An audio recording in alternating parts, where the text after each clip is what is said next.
Merci Jean-Marc. Donc cette fameuse charte, je vais vous en faire une lecture assez rapide. Dans un premier point, vous dire, et c'est un choix, que évidemment la charte n'a pas de valeur juridique, hein. Elle a une valeur morale. Bon, je ne sais pas si ça vaut quelque chose encore à notre époque, si c'est galvaudé ou pas. Nous, on pense que oui. Donc il n'y a pas de valeur, j'allais dire, de valeur judiciaire dans la charte. Donc je vous dis, parce qu'il y a des candidats qui nous ont posé la question et qui se sont dit, mais si on signe à un moment donné, est-ce que vous allez nous attaquer derrière et nous faire un procès? Bon, ça montre un peu l'état d'esprit des personnes à un moment donné. Je crois que ceux qui l'ont signé se sont pas se poser cette question. Voilà, donc il y a une valeur morale, mais qui est très importante, mais qui oblige derrière, et c'est le but du collectif Provence Éco-Citoyenne, à faire en sorte que derrière, il y ait un suivi. Et qu'on puisse intégrer, et on est très demandeur, mais en tout cas, on mène une réflexion assez poussée à ce niveau-là, d'intégrer dans le mandat électoral la notion également de culture du résultat. C'est-à-dire une évaluation cohérente et pertinente des actions et des engagements qui sont pris par le candidat. Après, il y a des mille raisons qui font qu'un maire, un élu, ne puisse pas atteindre les objectifs qui s'est fixés, hein. Il y a des carences budgétaires, il y a des réformes territoriales, il y a ce qu'on veut, mais à un moment donné, on ne peut pas continuer aujourd'hui dans ces logiques politiques sans intégrer la notion de résultat. D'accord? Donc aujourd'hui, bon, quand vous bossez dans vos entreprises et que votre subvoir et qu'il vous demande un peu le bilan de vos actions, vous ne lui dites pas, on verra dans 6 ans. Hein? On verra, et dans 6 ans, tu viendras me dire ce qu'il en est. Donc ça n'est pas possible.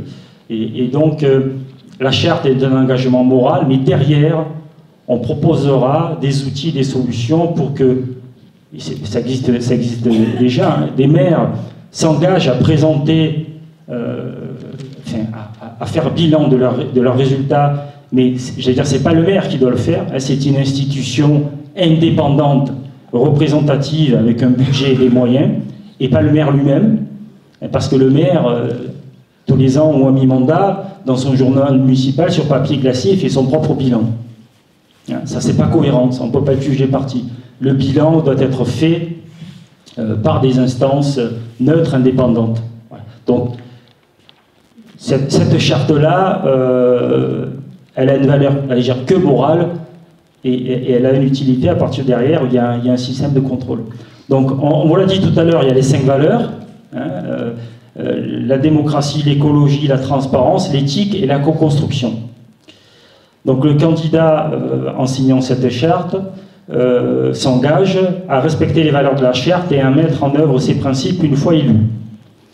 Pour l'instant, les têtes de liste ont signé la charte, mais les candidats, les colistiers, peuvent aussi signer la charte. Le maire n'est pas le seul dépositaire des logiques démocratiques ou écologiques qu'on vient de poser.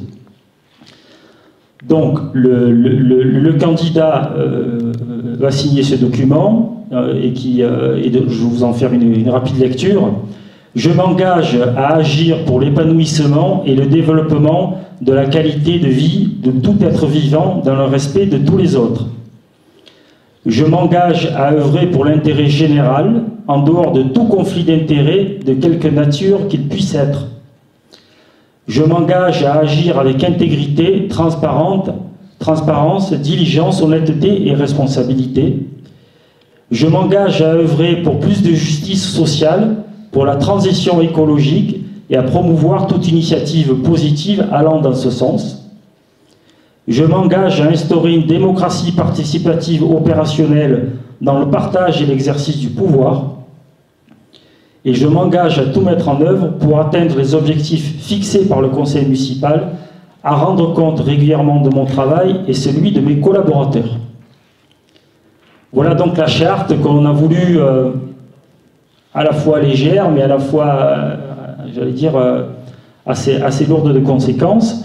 Donc aujourd'hui, il y a une quinzaine de candidats qui ont signé cette charte sur le territoire, donc on la diffuse depuis peu.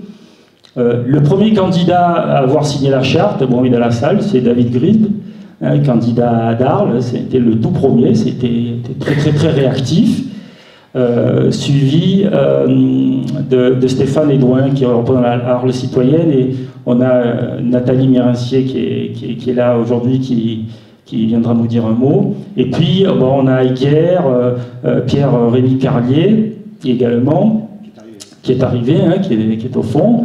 Voilà, puis on a Marseille, on a Château-Renard, Cavaillon, Avignon, voilà, donc, et on a, je veux dire, on a 2-3 autres qui vont arriver.